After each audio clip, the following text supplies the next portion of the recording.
Alrighty, welcome back, guys. So this is again Hypnotherapy, Keys to Health and Longevity.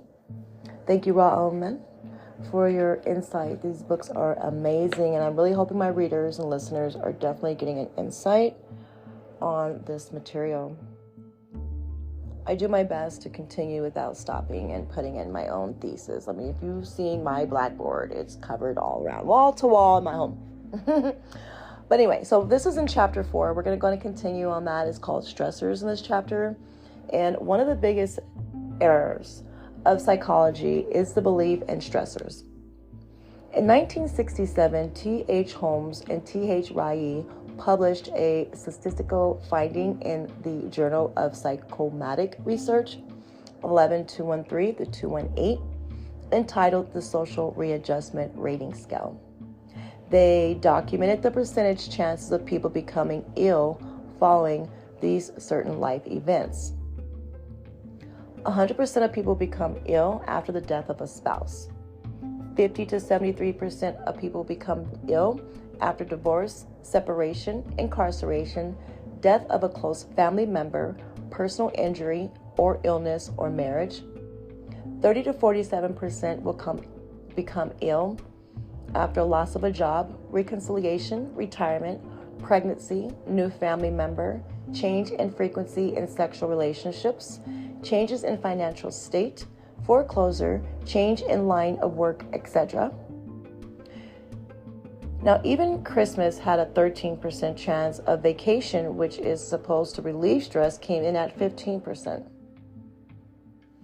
Now, these are but a few of the entries in the scale, which gives a specific rating to each entry. What is never even taken up by such studies is the reason why. Well, let's take incarceration, which yields at 63% incidence of illness. Why didn't the other 37 become ill? We are not to believe that they enjoyed the experience. Same can be said about foreclosures. 30% became ill. Why not the other 70%? The fact that people can do respond differently to the same event shows that the stress is not in the event, but in the person. It is in fact that many people react stressfully to life situations from the fact that they have been convinced by scholars, priests, and health professionals that stress is produced by events. And given that in many cases, the illness induced by the belief is stressors results in death, then the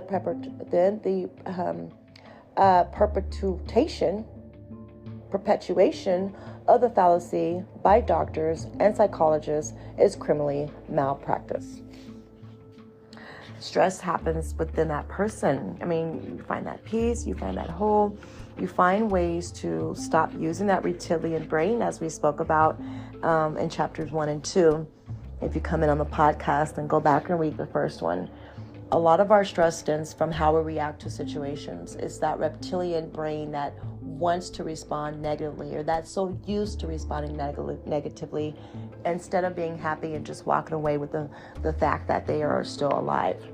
I want to thank you guys for listening today. That is a short sample or finishing of chapter 4. We're going to get into chapter 5 in a minute. And this is the meditation, hypnosis, and the mind-body connection.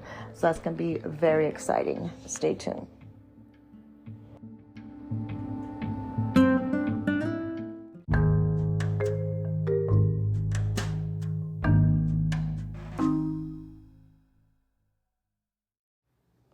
All right, so we'll be moving on to chapter 5. Again, we're reading out of the Hypnotherapy, Keys to Health and Longevity. In chapter 5, we're talking about meditation, hypnosis, and the body. So the mind and body and the connection. Meditation, the body, the mind connection. In order to fully understand the purpose and methods of meditation, it is necessary to understand its mind-body dimension. For most people, meditation is a purely mental task. This is the reason why the majority of people that have engaged in its practice have failed to maintain the benefits. let alone the marvels that professional yogis and Zen monks have achieved. The meditation state and the cortex. So let's begin by taking note of the meditation state in relationship to the brain. In the state of meditation, the cerebral cortex experiences a higher than normal wakefulness. The result is greater clarity of perception, better thinking, and better control by the cortex over the animal brains. As a result, better health is achieved. We must note, however, that the higher state of wakefulness is different from the normal waking state.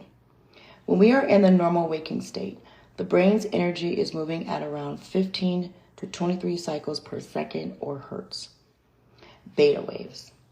During meditation, when properly done, the brain waves move slow and they slow down to around 7 to 14 waves per second. This is the alpha state that is entered at the point where we are about to fall asleep. A part of the brain goes to sleep while the cortex wakefulness is increased. If this were not the case, you could achieve enlightenment from a heavy dose of caffeine. How then is the state attained? It is very important for you to realize that what I have just described is the meditation state.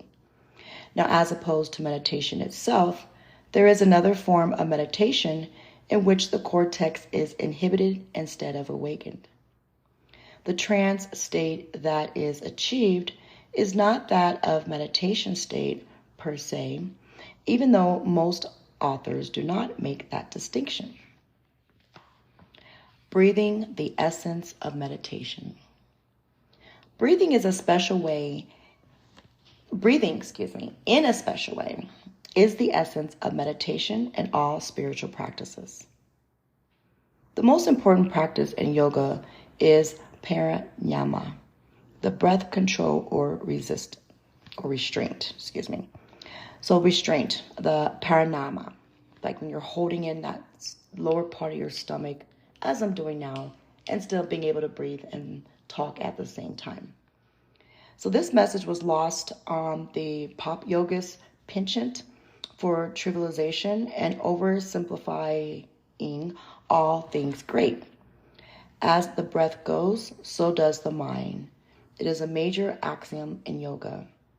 Meditation practice is carried out then by breathing in a special manner. The vagus nerve, the key to the power of meditation. The vagus is the most important of the cranial nerves.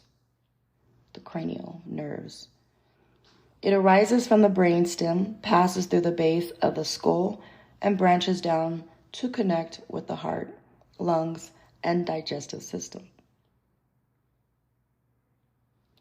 Now, these digestive organs, it's an area on it's located around the navel, has attracted a great deal of attention in the meditation system of the East.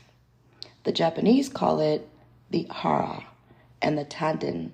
The Chinese call it the Tantien, and the Hindu, the Manipura chakra. When pressure is applied to this part of the body through deep abdominal breathing, energy is sent up to the hypothalamus, which becomes aroused and relays the energy to the cerebral cortex, which in turn becomes aroused.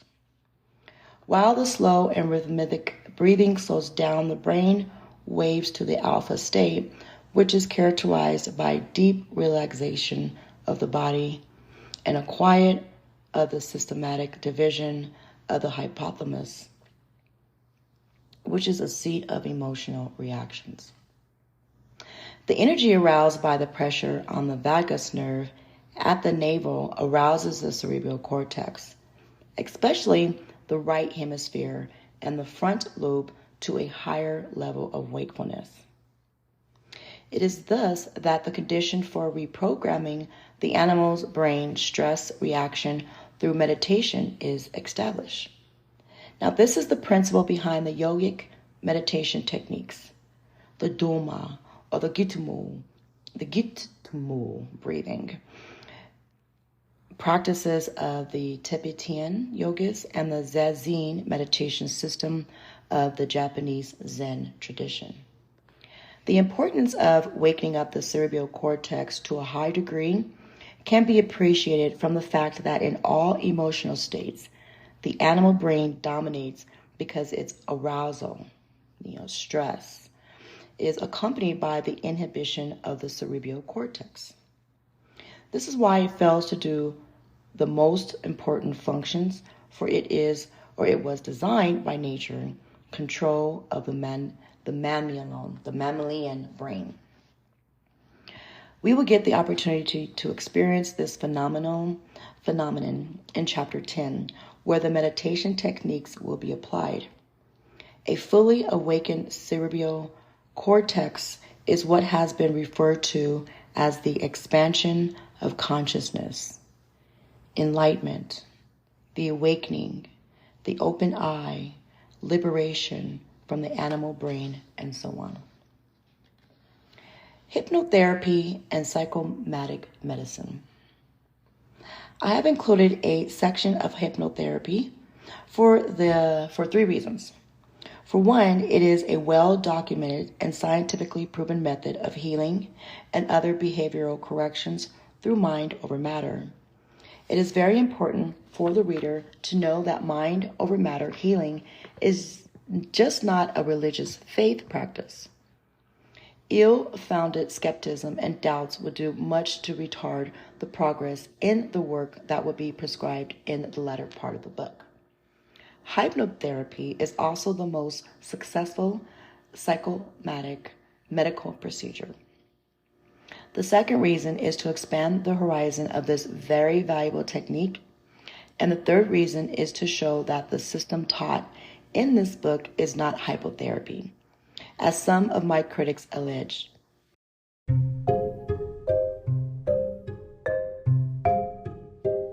Whereas hypnosis depends on the reduction of the wakefulness of the cortex of the hypnotized subject, meditation properly conducted increases in wakefulness. To gain insight in hypnotherapy, let's take a look at a few sessions. Sinimeku is suffering from a case of tennis elbow that has not responded to medical treatment, anti-inflammatories, acupuncture, and natural supplements, and therefore went to try hypnotherapy. The hypnotherapist led him into a trance state, in which state she suggested that she should imagine that with each breath he would feel his elbow become pleasantly warmer. Shamikaku was successful in feeling strong, pleasant warmth in his elbow from his simple procedure. After a few sessions in which the procedure was repeated, his elbow was completely healed. Now let's analyze that transaction. So first of all, the hypnotherapist did not hypnotize the client, as there is no such reality. But the trance state that hypnosis is aiming to induce is the same that is arrived at through drugs. Some form of meditation, strong emotional experiences, and is the same as the runner's high, samadhi, and so on. Hypnosis, a form of sleep, is a misnomer. It is a trance. It is just a trance. It is a natural state that we all go into several times a day to process information and make changes in our life. It is the cloud that the space cadet zones out to. And I often space cadet myself on that because I'm just thinking, like, how do I react? But actually going through this book has really calmed me down in all of my life reactions. So I'm hoping you guys find this very informative. So that being just a space cadet and that person zoning out, it is the state of suspense. It also takes the form of sensation, of thoughts that is characteristic, but not limited to the state of shock and so on. It is where professors go to when they become absent-minded and so on. Since it is a natural state that we enter in, a good hypnotist is well schooled in the art of helping people get into the state. Now, we all can do it without even knowing that we are in a trance, but let alone how to get there. Trance. Trance is the state in which learning and behavioral changes are optimized. One good effort to learn in trance is worth 100 repetitions of a lesson. And it is also the state in which thoughts can be best taken possession of the life force to guide it to manifest philosophical events. The hypnotherapist suggested to the client that he would feel pleasant warmth, which would increase with each breath. It happened, as is the case with most sensations that are conducted by a skilled hypnotherapist. What we have here is an event in which a person is making the effort to mentally recall the sensation of warmth as it happens. The person has rendered conscious a bodily function that is the domain of the unconscious. And the person is not a Siddha, yoga, or Zen monk. This was easily facilitated by trance, which allows consciousness and the will access to the unconscious, the spirit. Healing took place without a suggestion that the person's elbow would heal. Instead, he was told to imagine feeling warmth in the elbow.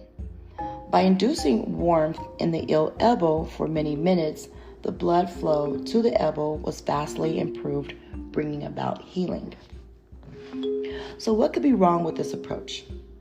In this example, it was known that the pain in the elbow was caused by repeated trauma from playing tennis. Now suppose, however, that the problem is a chronic, troublesome headache. Using this procedure could lead to severe problems if the cause of the headache were an undetected cancerous tumor.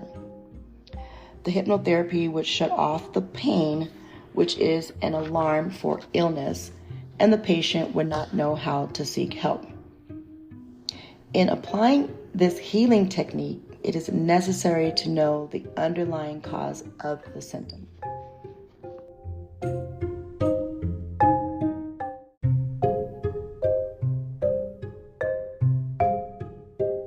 All right. Well, let's look at another example of the systematic application of hypnotherapy. The pain of cancer can get so bad that the amount of morphine that has to be used to deal with it is very damaging to the patient. We are here faced with a choice between two evils: the damaging effect of the stressful reaction to extreme pain, which can be fatal to the patient, and the damage caused by too much morphine, which can also be indirectly fatal. Yes, the direct trigger of death in many cancer patients is the stressful reaction to the physical pain and or brain chemical imbalances caused by too much morphine. Many patients facing this dilemma have been helped with hypnotherapy. The patient is placed in trance in order to establish the connection between conscious voluntary thinking and unconscious, the spirit, the mind. Now, if in the waking state I were to try to eliminate or reduce pain by thinking that nothing will happen, then if I thought the same thoughts in the state of trance induced by hypnosis or meditation or drugs, shock, absent-mindedness, etc., the pain will in most cases be eliminated or reduced.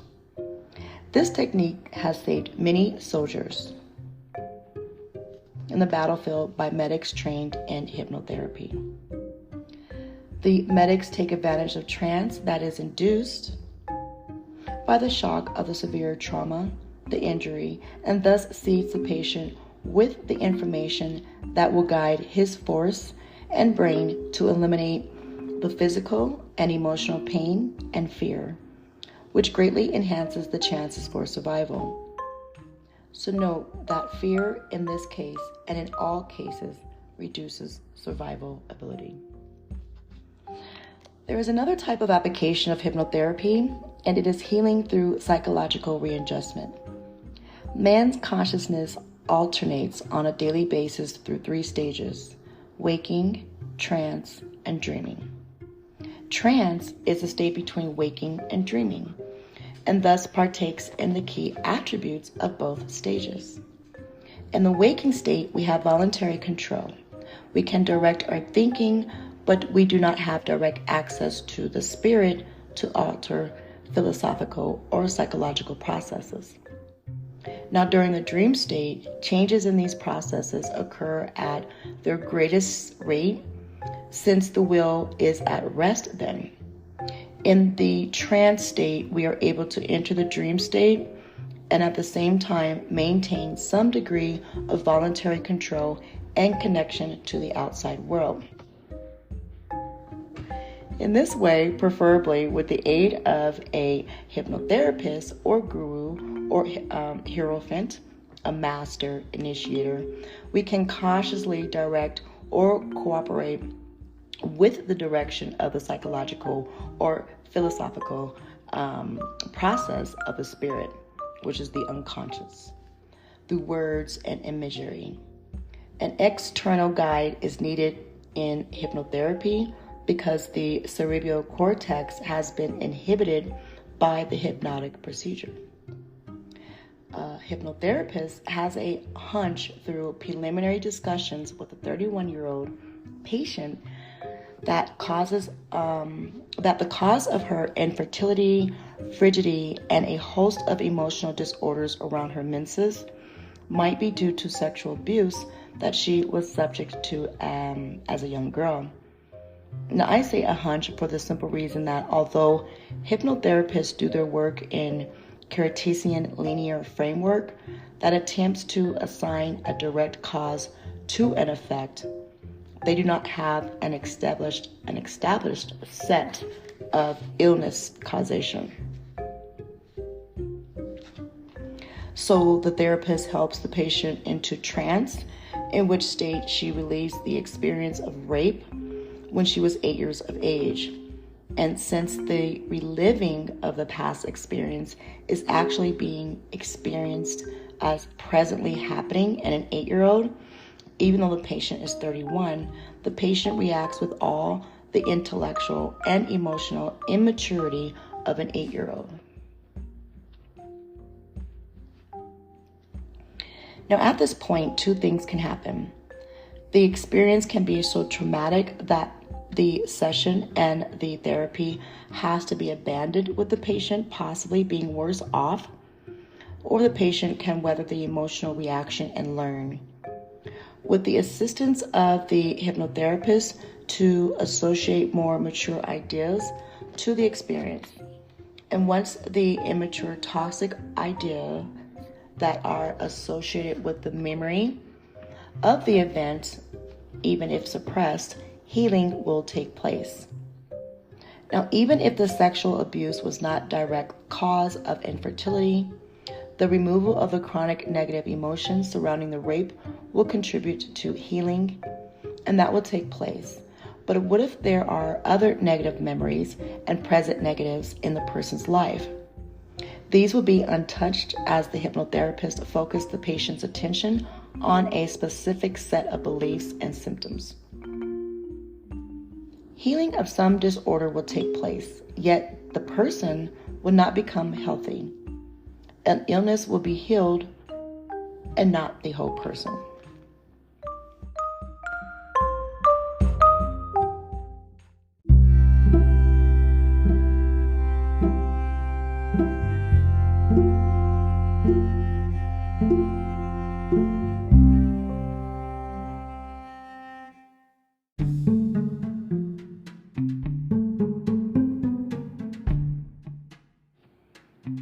Hypnosis in the Russian School of Psychotherapy. Extensive scientific studies on the effect of words upon man's vital functions were conducted by the Russian School of Psychology under V. Badvol et al. The findings from the clinical experiments that spanned a period of 45 years were published in the Word as a psychological and therapeutic factor, the theory and practice of psychotherapy, according to Pavlov. Our chief concern at this point is the discovery that simple statements that are connected to simple and non-traumatic experiences had the ability to induce psychological changes. A few examples will illustrate the principle. A subject in a state of trance was pricked with a pin at the same time that the words hurt or pinprick were said. The prick of the pin gave rise to 1. A motor defense reaction, pulling the hand away. 2. An increase in the respiratory rate, volume, etc. 3. Increased in pulse rate. 4. And the vascular changes of the blood flow. Now, after that, just saying the words hurt or pinprick alone gave rise to the same psychological responses. And all of the philosophical changes were monitored and recorded on vital signs monitoring devices. Further investigation showed that the same reactions could be produced with subjects in the waking state, especially in the emotional state or the alpha state, which Pavlov referred to as the transitional or paradoxal state. Of greater importance was the fact that the philosophical response could be affected by the tone in which the words were spoken. In addition, once the philosophical response had been established to the word, suggestions could be used to alter the body's response to the physical stimulus. For example, when the subject was told that the pinprick would hurt very much, the same pinprick or shame prick produced greater pain and stronger philosophical changes. The opposite reaction were produced by the warning that the prick will hardly hurt. I've had that happen. Like, it's going to take a little pain. And I'm like, oh, that was it. And the doctor's like, your procedure's done. And here in my mind, in my philosophical response, I'm thinking I should be experiencing more pain. So similar studies were done with the ringing of a bell and the turning on and off a light. All these were done, the words, I am going to ring the bell and I am turning on the lights, were uttered. So eventually, the philosophical responses generated by the ringing of the bell or the turning on of the light could be generated by the words alone. We will later see the great validity of these examples, as the mild ringing of a bell and the turning of a light do not fit into the stress model of physiotherapy, and thus expands the knowledge of mind over the matter therapeutics. The insight developed from these experiments laid the foundation from the Russian school of psychotherapy. Platonov's book documented the many cures achieved by the school utilizing suggestions. For example, subjects were prepared through a re-education in fundamental life values and then told in trance or in the waking state that through their new understanding of life or of themselves, they had outgrown the need to indulge a specific emotional behavior that was shown to be associated in their lives, that was known to be associated, in their illness or addiction, like alcohol, for example, or any other drug. But once the subject transcended the emotion, the illness or addiction disappeared. A very intrusive lesson in mind over matter is provided by experiments conducted by Platonov. In 1928, this book was published and cited earlier. And after placing a subject in a state of suggested sleep, the term used by Russian school psychology, the person was told, you have a pitcher of water and an empty glass before you. Actually, there was no pitcher nor empty glass on the table. Then the suggestion was made, you are drinking water, you have drunk one glass, you are drinking another. And Platonov informs us that at that point, the person reached out as if she were taking a glass, brought her hand to her mouth, and made swallowing movements as if she were drinking the water. Once placed in a hypnot trance, the cerebral cortex will experience suggested physical reality as solid as real as the real thing. The hypnosis continued. You are now drinking the third glass, and then the fourth glass. You have now drank 4 glasses. And after this, the subject was awakened, feeling good. And a few minutes afterwards, she wanted to urinate, which she did and continued to do so at intervals of about 10 minutes apart for 2 hours. She passed a total of 385 milliliters with a specific gravity of 1.011 in comparison to 150 mils of urine voided during the 2 hours leading up to the exercise. Now, there was an increase of 165%. In another experiment with the same subject, she voided 10 times more urine in the 2-hour period with a specific gravity of 0.007. Blood analysis showed a corresponding drop in blood condensation, decrease in blood cells. Now, in his book, Platonov also records a case in which a 29-year-old man was suffering from diabetes insipidus, was given phenol water, which has no effect on the illness, and he was told about the extraordinary efficacy on the remedy, followed by the statement in an unauthoritative tone that he wanted to get well, he should drink the remedy, and that with each spoon of medicine consumed, his thirst would diminish, a major symptom of the illness. And all these symptoms were made in the normal waking state. The patient cooperated with the prescription and experienced a gradual diminution of his illness, just not the symptom, and was discharged from the hospital after 3 weeks and was well after last monitoring 8 months later. His libido, his weight, his vital also returned to normal.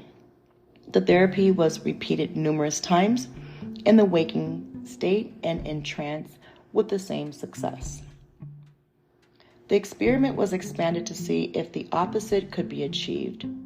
So after placing subjects in suggested sleep, they suggested that sweets were being eaten. Tests performed after awakening, the subject showed that some of the subjects had increased sugar in their urine, while in others it was decreased. Thus, the hyperglycemia and the hyperglycemia were created by verbal suggestions given in the trance. Are you convinced that you have low blood sugar?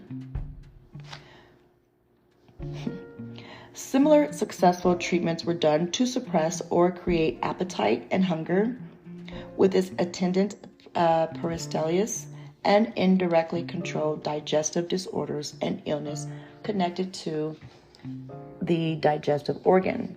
For example, an elementary leukocytis was controlled by the imaginary consumption of certain types of food.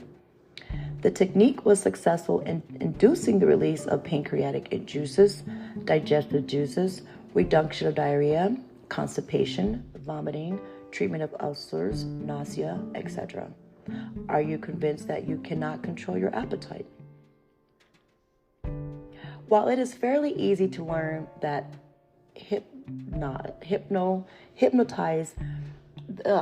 While it is fairly easy to learn to hypnotize someone and to produce these effects, I became very proficient at it.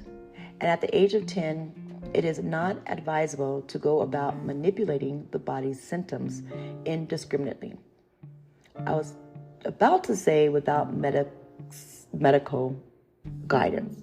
Okay, so when I remembered that this is what they do most of the time, treatment to the detriment of the patient's health, I provided these wonderful examples as they provide ample proof of the power of the mind over the body, even in the absence of faith.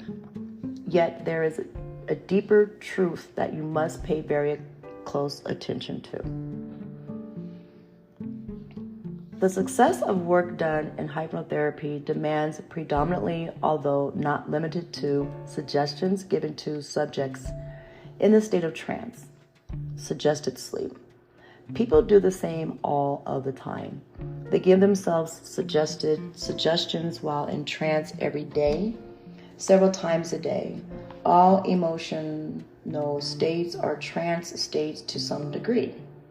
All the thoughts that reflect themselves to you automatically while you're in emotional state and are audio suggestions.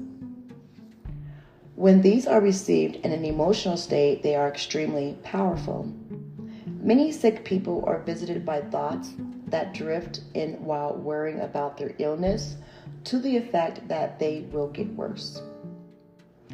With what we have learned from Russian school, could it be possible that many cases of flu are caused by the virus but not authoritative assertion? That could be a tool of hypnotists.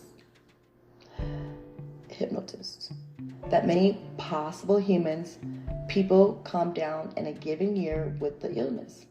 Kind of like COVID. Maybe they didn't have it, but they convinced themselves that they did. Something like that, you know? So, moving forward, if someone did, and no professional medic can deny the possibility, the patient's test will give proof that indeed he has contracted the disease. But what of the person that accepts the thought that one day their arthritis will progress to a crippling state? Will that thought function as the main engine for the progression of the illness? What if the person nourished a healing thought instead? The scientific proof for mind over body healing has been around for over 100 years. Yet the vast majority of the world's population is totally in the dark concerning it. And it is one of the most important things in their life, their health. But the reason is very easily to understand. Mind over matter is child's play, while medicine is big. Billions of dollars big. I hypnotized my first victim when I was just 10 years old, and I read the procedure for hypnotizing someone in an encyclopedia, and after 30 minutes of reading it, I set out to find my first victim. I placed my hapless side stick in trance and suggested to him that he was afraid of cockroaches.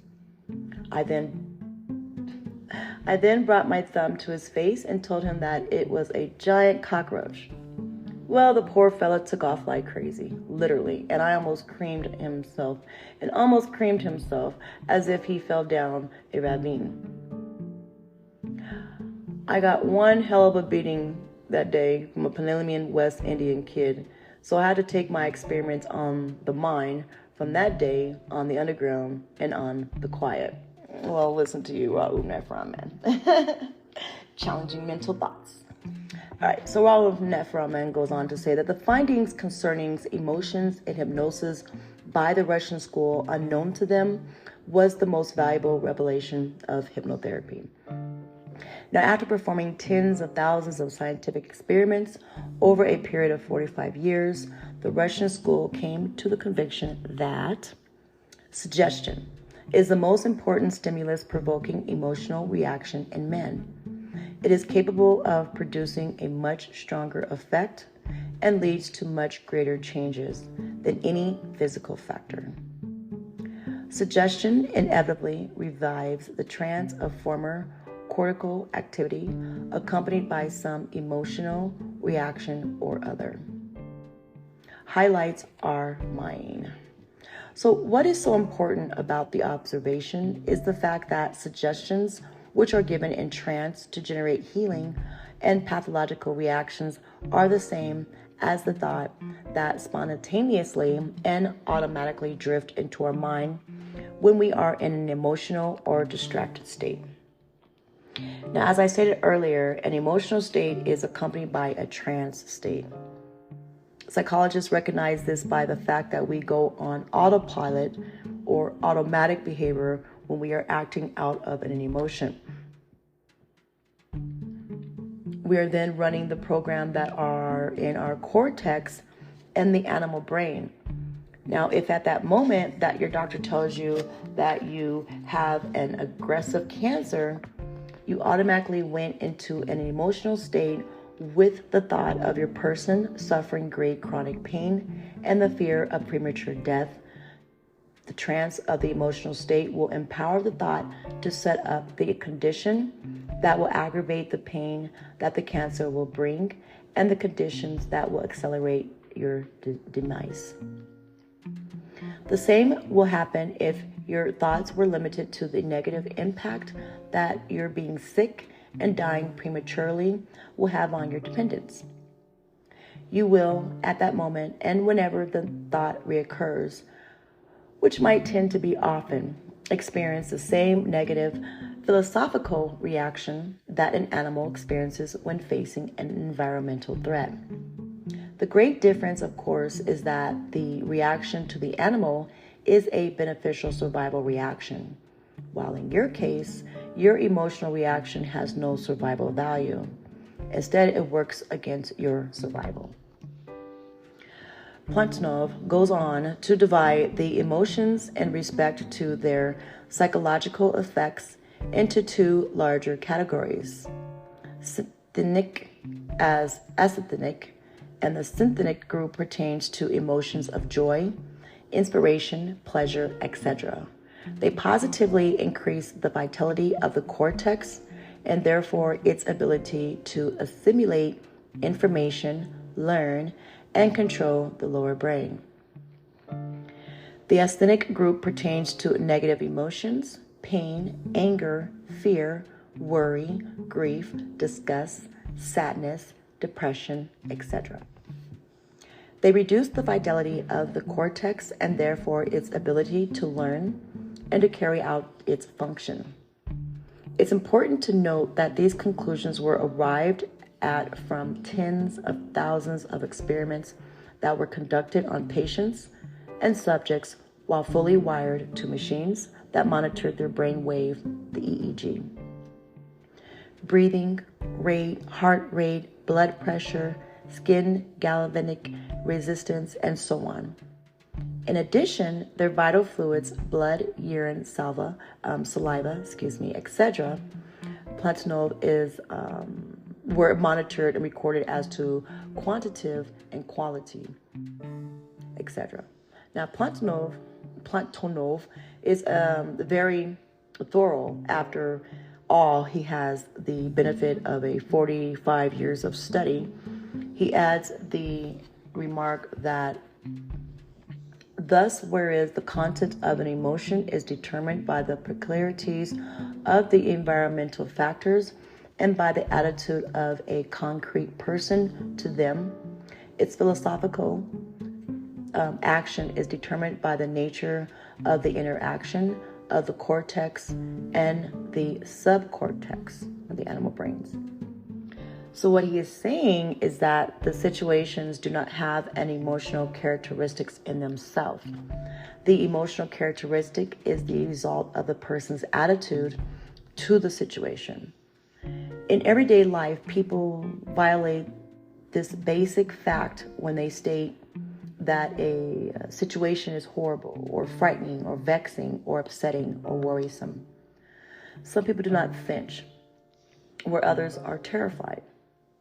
And for the clincher, Platonoff observes that it is the interaction of the cortex with the animal brain subcortex that determines the philosophical reaction.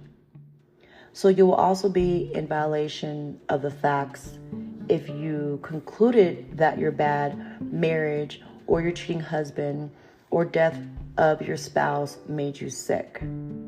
The Russian school was a good 30 years ahead of the rest of the world in understanding that the cause of illness in psychological reaction was in the interaction between the cortex and the animal brain. They just did not have the full amount of data concerning the neurotransmitters and information substances to better state their case. So it would prove helpful to our understandings of the whole to add to our store of knowledge the Russian school distinction between higher and lower emotions.